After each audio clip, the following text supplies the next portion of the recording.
l'île de la Nouvelle-Guinée fut partagée en deux à la fin du XIXe siècle. À l'est, la Papouasie-Nouvelle-Guinée, qui avait été colonisée par l'Australie au nom de la Grande-Bretagne et de l'Allemagne, acquit son indépendance au sein du Commonwealth en 1975. L'Ouest avait été annexé par les Néerlandais qui occupaient l'Indonésie. En 1963, au lieu de l'indépendance promise, le président Sukarno envahit cette région qui fut appelée Irian Jaya puis renommée Ouest Papua en 2007. Les Papous donnèrent leur accord après un simulacre de référendum. Alors, un mouvement indépendantiste poursuit toujours sa lutte par des conflits sporadiques avec le gouvernement indonésien. Quelques régions sont donc interdites aux voyageurs et aux journalistes. Le territoire est couvert à 75% de forêts tropicales et de marécages. Le plus haut sommet d'Indonésie culmine à 5030 mètres. Dans les montagnes, au centre de West Papua, se déroule chaque année pendant 3 jours en août le festival culturel de la vallée du Baliem.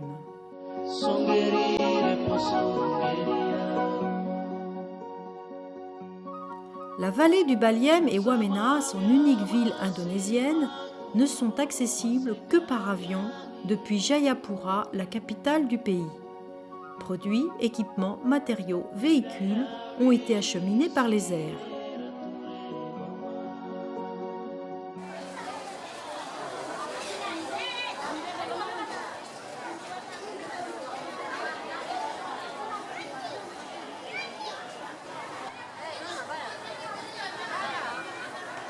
« 200 000 individus vivent dans la vallée et il y a encore des tribus isolées dans la jungle. Des trekkings partent de Wamena pour aller à leur rencontre.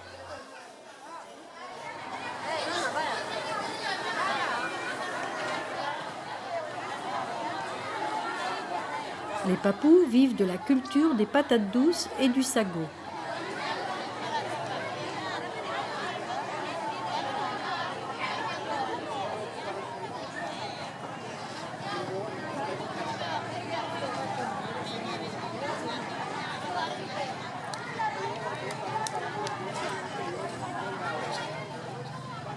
Les grands sacs en filet sont multi-usages.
Une demi-heure de bus public en charmante compagnie m'amène à Vosilimo sur un vaste terrain.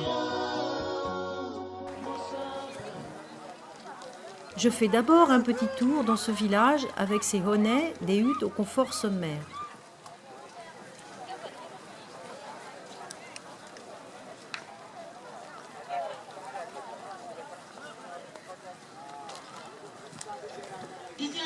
L'entrée est payante pour les touristes qui sont venus nombreux.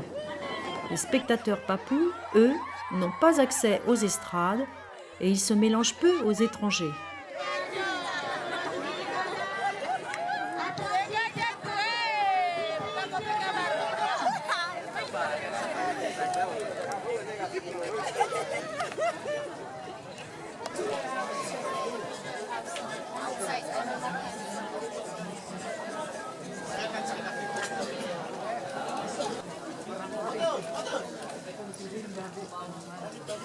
Le festival met en valeur les danses et costumes traditionnels des tribus papous Dani, Yali et Lani qui vivent aux alentours.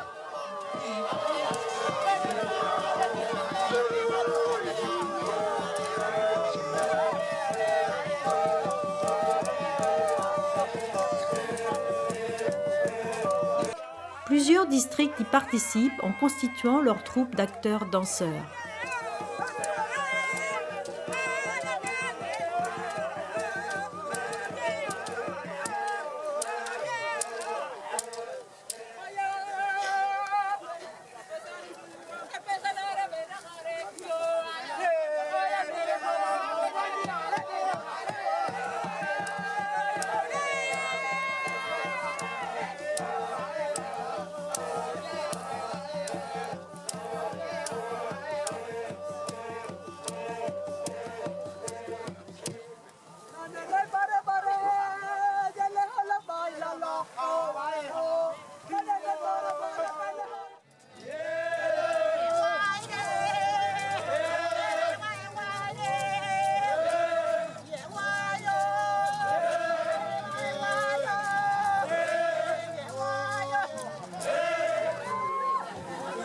Ils simulent des attaques et des scènes de la vie.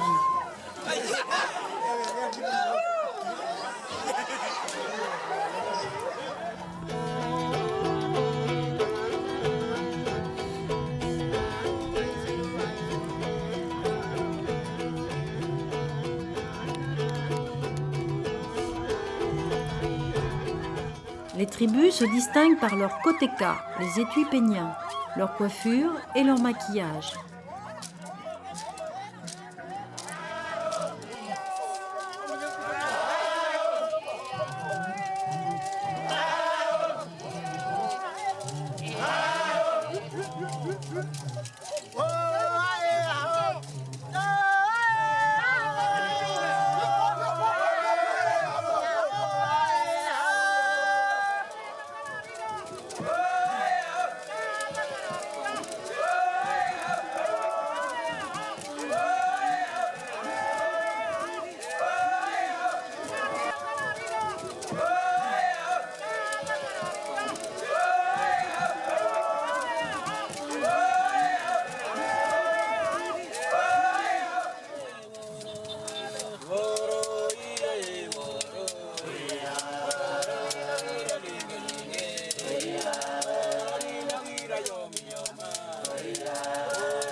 Les groupes chantent et dansent spontanément un peu partout sur le terrain.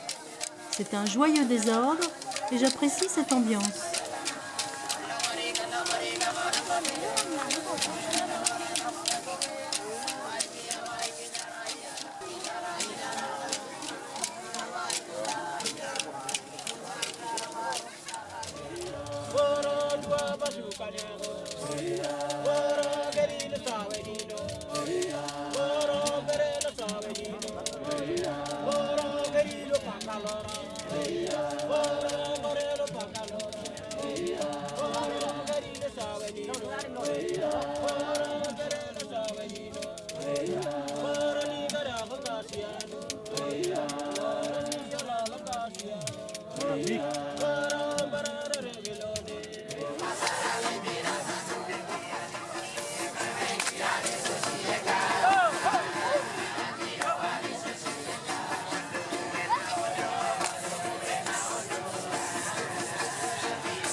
Ce rendez-vous annuel a beaucoup de succès. Ils permettent aux populations de se rencontrer et c'est un moyen de faire perdurer les traditions locales.